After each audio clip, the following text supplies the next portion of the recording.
इस कहानी की शुरुआत में हम सुपरमैन को देखते हैं। सुपरमैन कई सालों के लिए अचानक से गायब हो गया था। जब वो अपने घर वापस आता है तो अपने पुराने दिनों को याद करके बहुत खुश होता है, जब उसे अपनी पावर्स के बारे में पहली बार पता चला था और उसने पहली बार उड़ना सीखा। किसी को नहीं पता था कि क्लार्क केंट ही सुपरमैन है। उसकी पुरानी न्यूज़पेपर कंपनी उसे बिना कोई सवाल पूछे वापस काम पर रख लेती है, क्योंकि क्लार्क अपने काम में बहुत अच्छा था। वो लुइस नाम की एक लड़की से प्यार करता था, लेकिन उसे पता चलता है कि अब उसने शादी कर ली है और उसका एक बेटा भी है। लुइस सुपरमैन को पसंद नहीं करती थी, लेकिन उसे पता नहीं था कि उसका सबसे करीबी दोस्त क्लार्क ही सुपरमैन है। इसके बाद हम लेक्स लूथर नाम के एक साइंटिस्ट को देखते हैं, जो इस कहानी का विलेन है। लूथर को अंटार्कटिका की बर्फीली पहाड़ियों में कुछ क्रिस्टल मिलते हैं, जिसकी मदद से वो खतरनाक हथियार बनाने की तैयारी कर रहा था। इसके बाद हम लुइस को देखते हैं, जो एक प्लेन के अंदर कुछ लोगों का इंटरव्यू ले रही थी और उस प्लेन के ऊपर एक स्पेस शटल था, जिसे बस थोड़ी ही देर में लॉन्च किया जाना था।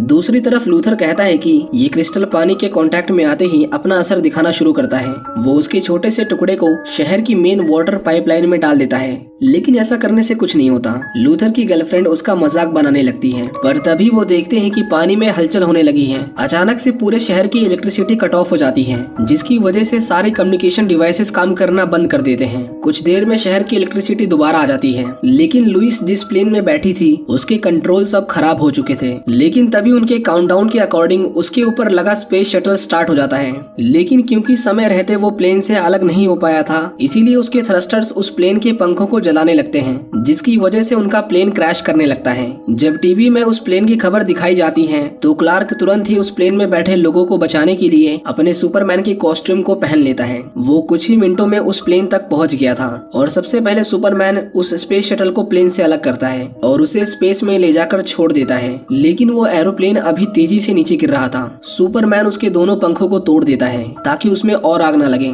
और उस प्लेन के आगे आकर उसे हवा में रोकने की कोशिश करता है, लेकिन उस प्लेन का वजन इतना ज्यादा था कि उसकी बॉडी का एक एक पार्ट आपस में दबने लगता है। लेकिन इससे पहले वो जमीन से टकरा पाता, सुपरमैन उसे रोक लेता है और बड़े आराम से उसे एक बास्केटबॉल स्टेडियम में लैंड करा देता है। सभी लोग सुपरमैन को देखकर चिल्लाने लगते हैं, क्योंकि वो इतने सालों के बाद वापस आया था। लुइस तो उसे देखकर बेहोश हो जाती है। इसके बाद सभी अखबार वाले सिर्फ सुपरमैन के बारे में लिखना चाहते थे, वो कहाँ था, उसने क्या किया, सब कुछ। लेकिन लुइस को इसमें कोई दिलचस्पी नहीं थी। वो उस इलेक्ट्रिक इम्पल्स के बारे में लिखना चाहती थी, जिसकी वजह से सभी कम्युनिकेशन डिवाइसेस फेल हुए थे। लेकिन उसका बॉस उसे सिर्फ सुपरमैन के बारे में लिखने के लिए कहता है। क्लार्क लुइस के बेटे से मिलता है और लुइस के पति को देखकर उसे अच्छा नहीं लगता, पर वो अब कर भी क्या सकता था। केंट को जानना था कि लुइस उसके बारे में क्या सोचती है, इसीलिए वो उसके घर आता है और अपनी एक्सरे विजन से लुइस को देखता है। लुइस और उसका पति रिचर्ड सुपरमैन के बारे में बात कर रहे थे। दरअसल लुइस कभी सुपरमैन की अच्छी दोस्त हुआ करती थी, पर वो अब उससे नफरत करती है। ये जानकर केंट उदास होकर वहाँ से चला जाता है। वो अर्थ के बाहर स्पेस में जाता है और धरती से आने वाली सभी आवाजों को ध्यान से सुनता है और उसे पता चलता है कि कहीं पर चोरी हो रही है। वो तुरंत ही उन चोरों के पास आता है। वो सुपरमैन के ऊपर मशीन गन से फायरिंग करते हैं, पर उसे कुछ नहीं होता।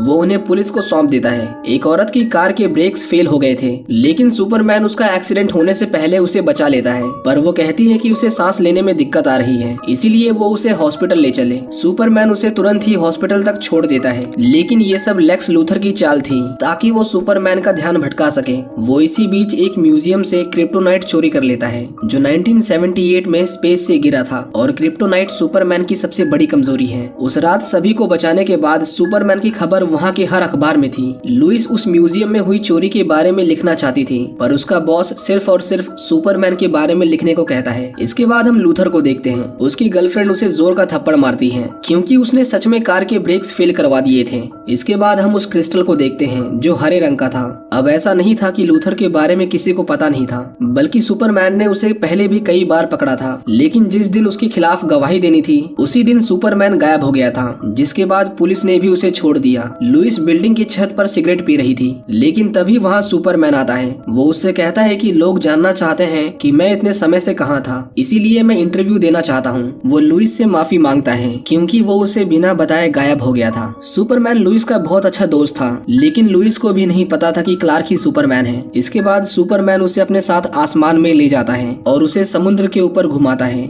वो उससे पूछता है कि तुमने मेरे खिलाफ आर्टिकल क्यों लिखा, पर लुइस ने ऐसा सिर्फ इसीलिए किया था क्योंकि वो सुपरमैन से नाराज थी। लेकिन अब से उन दोनों के बीच सब कुछ ठीक हो जाता है। इसके बाद सुपरमैन अंटार्कटिका आता है और वो देखता है कि किसी ने सारे क्रिस्टल चोरी कर लिए हैं। लुइस को छानबीन करके उस घर के बारे में पता चलता है जहाँ सबसे पहले बिजली गई थी। इसके बाद वो एक बोट में आती है और उसे पता चलता है कि ये बोट लूथर की है। लूथर ने उसे देख लिया था और वो उसे अपने शैतानी प्लान के बारे में बताता है। लूथर के पास जो क्रिस्टल था, जब वो पानी के साथ रिएक्ट करता है तो एक बीज की तरह फैलने लगता है और उसका प्लान था कि वो समुद्र के बीच उन सभी क्रिस्टल्स को फेंक देगा और उसके आसपास का पानी सॉलिड क्रिस्टल में बदल जाएगा और इस तरह वो समुद्र के बीच में अपना एक देश बनाएगा। लुइस उसे कहती है कि सुपरमैन उसे ऐसा नहीं करने देगा, पर उसे रोकने के लिए लूथर के पास क्रिप्टोनाइट था। इसके बाद वो क्रिप्टोनाइट और उस क्रिस्टल को एक साथ मिलाकर पानी में फेंक देता है और पानी से रिएक्ट करते ही वो बहुत तेजी से फैलने लगता है। लुइस मदद के लिए अपने ऑफिस में एक फैक्स भेजती है, लेकिन लूथर के लोग उसे देख लेते हैं और उसे मारने लगते हैं। जेसन अपनी माँ को बचाने के लिए एक पूरा पियानो उसके ऊपर फेंक देता है। जेसन के अंदर सुपरमैन की पावर्स थी। इसका मतलब था कि जेसन रिचर्ड का नहीं बल्कि सुपरमैन का बेटा है। क्लार्क को लुइस का भेजा हुआ फैक्स मिल जाता है और वो उसे बचाने के लिए जाता है, लेकिन वो देखता है कि समुद्र में कोई चीज तेजी से उनके शहर की ओर बढ़ रही है। उस क्रिस्टल की वजह से शहर में भूकंप आने लगता है और शहर की बड़ी बड़ी इमारतें हिलने लगती हैं। सुपरमैन ऊपर से गिरने वाले मलबे से लोगों को बचाता है। उनके शहर में गैस पाइपलाइन में ब्लास्ट हो जाता है और आग तेजी से उनकी ओर बढ़ रही थी, पर सुपरमैन अपनी एक फूंक से उस पूरी आग को बुझा देता है। उनके शहर के लोगों को बचाने के बाद सुपरमैन लुइस के पास जाने लगता है। रिचर्ड लुइस को बचाने आया था, लेकिन वो क्रिस्टल पानी से बाहर आने लगते हैं और उनमें से एक उसकी बोट से टकराता है और उसके 2 टुकड़े हो जाते हैं और वो तीनों पानी के अंदर डूबने लगते हैं। लेकिन तभी सुपरमैन उन्हें बचाने आता है। रिचर्ड एक पायलट था। वो जेसन और लुइस को लेकर वहाँ से निकल जाता है। इसके बाद सुपरमैन लूथर के पास आता है, लेकिन उन क्रिस्टल्स के पास सुपरमैन ने अपनी पावर्स खो दी थी। लूथर उसे एक जोर का पंच मारता है और उसके लोग उसे बुरी तरह पीटने लगते हैं। लूथर की गर्लफ्रेंड उसे मार खाता देख रोने लगती है क्योंकि सुपरमैन ने उसकी जान बचाई थी। लूथर क्रिप्टोनाइट से उसे मारकर समुद्र में फेंक देता है। जब लुइस को होश आता है तो वो रिचर्ड को वापस चलने को कहती है, नहीं तो सुपरमैन मारा जाता।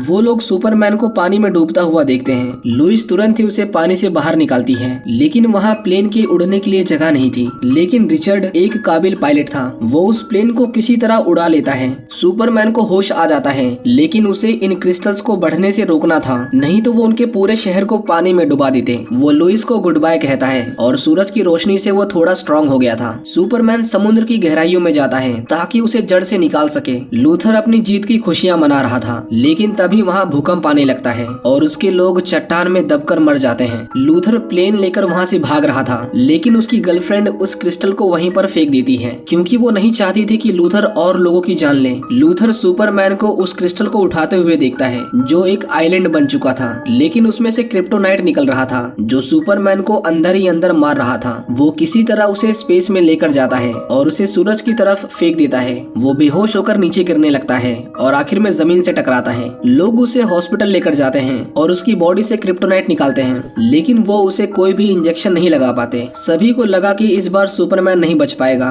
न्यूज़पेपर वालों ने उसकी मौत की खबर के लिए अखबार भी छापने शुरू कर दिए थे। रिचर्ड लुइस से कहता है कि उसे एक बार सुपरमैन से मिल लेना चाहिए। जब लुइस उसके पास जाती है तो सुपरमैन बेहोश था। वो उसे वापस आने के लिए कहती है, पर उसकी हालत में कोई सुधार नहीं था। हॉस्पिटल के बाहर सुपरमैन की माँ खड़ी थी, पर उन्हें कोई अंदर नहीं जाने देता क्योंकि वो तो एक आम नागरिक थी। लेकिन कुछ दिनों के बाद ये खबर फैल जाती है कि सुपरमैन हॉस्पिटल से गायब हो चुका है। वो कहाँ गया किसी को भी नहीं पता, पर सुपरमैन अभी भी जिंदा था। वो जेसन से मिलने आता है क्योंकि उसे पता चल गया था कि वो उसी का बेटा है। जब सुपरमैन वापस जा रहा था तो लुइस उसे देख लेती है। लुइस उसे कहती है कि तुम दोबारा वापस कब आओगे, जिस पर सुपरमैन उसे कहता है कि वो हमेशा उसके आसपास ही रहेगा और वो उसे गुड बाय कहकर दोबारा से स्पेस में जाता है। इसके बाद हम लूथर को देखते हैं जो एक छोटे से आइलैंड पर फंसा हुआ था और ये मूवी यहीं पर खत्म हो जाती है।